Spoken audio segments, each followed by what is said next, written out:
While studying pro games, I kept seeing the same things happen over and over again. Different heroes, different teams, but the same outcome. And it all comes down to a few invisible rules most players never even notice. This video is about those rules. When most players hear the word macro, they think it's something complicated. But in reality, it's super simple. But hey, even if you already know what it is, I guarantee you that you're gonna be learning something new in this video. Macro is the ability where you stop running around like a chicken and start understanding why the game moves the way it moves. To understand the entire map, the objectives, the rotations, and the timing behind every decision. So if micro is execution, macro is direction. While one wins you fights, the other wins games. So first, let's talk about map control. I used to think map control means vision.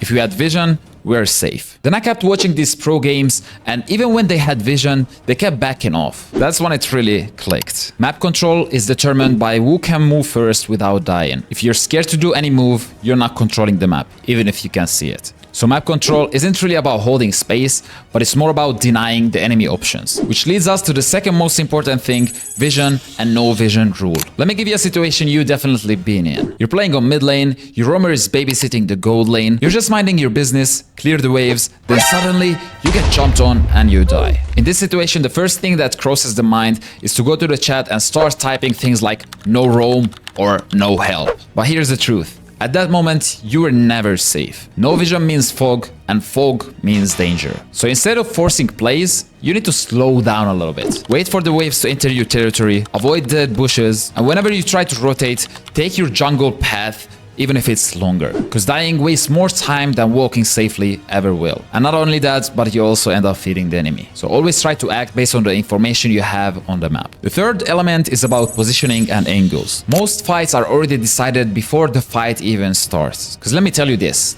game should be treated as a strategy game. You want to enter every fight with informations and not guesses. And one of the most important skills you can develop in this game is tracking the enemy spells and their ultimates. Whenever someone uses a major spell like Flicker or Purify or a heavy ultimate, call it out to your teammates and pay attention to the cooldown timer. That tells you whether the enemy will have it in the next fight or not. These informations will let you play more aggressively and prevent the enemy from bursting you down from any surprised combos. For example, if an enemy has Grok and they use Flicker around minute 3, the cooldown is 120 seconds, which means you're gonna be safe from that surprise engage for the next 2 minutes. However, if that spell is still available, you must position more carefully and always expect a potential jump scare. Boom!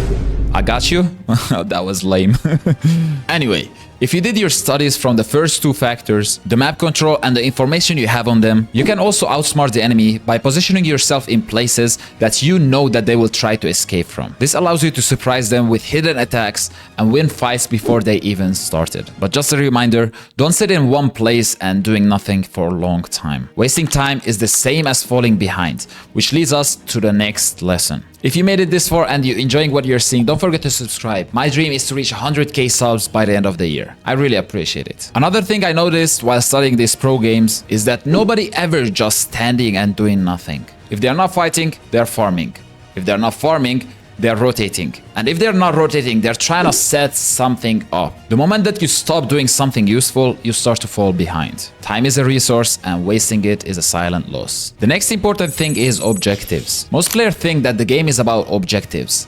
This is false. The actual priority order is tempo, vision, and then objectives. Objectives are rewards, not goals. Turtle, Lord, towers. Whenever you even think doing anything with it, the preparation starts 10 to 20 seconds earlier. If the setup is lost, then most likely the objective is gonna be lost too. And in most scenarios, contesting late objectives is worse than not contesting at all. That's why the pros trades instead of forcing anything. Let's say you're in a scenario where the turtle is spawning in 10 seconds and you notice that the enemy has already taken map control around the objectives. The best thing that you can be doing in those situations is play on the opposite side of the map. Because fighting a bad fight will only lead to feed the enemy even more and you will lose the objective anyway, which is a completely lose-lose scenario. Instead, you have a smarter option where you can go invade the enemy opposite side buff, because reminder, early game buffs are objectives too. Or gank the long lane and push that tower. This way the trade becomes equal, if not better, for your team. At the end, it all comes down to the fast decision making based on the information you have on the map. So, we all know that you cannot win every game in a MOBA game. But what is the best thing you can be doing in a losing scenario, and how to take advantage of that and turn things around without any panic? You gotta focus on these 4 things. First, shrink the map, because this is gonna be limiting the enemy options. Second, you gotta stop deaths completely and stay alive at all costs. Then catch the waves safely and wait for the enemy to do any mistakes, because trust me, they will if you're patient. The key rule to that is that losing team fight for time and not for pride. You see, professional macro is not complicated at all. The teams that usually win are the teams that slowly remove the options from the enemy team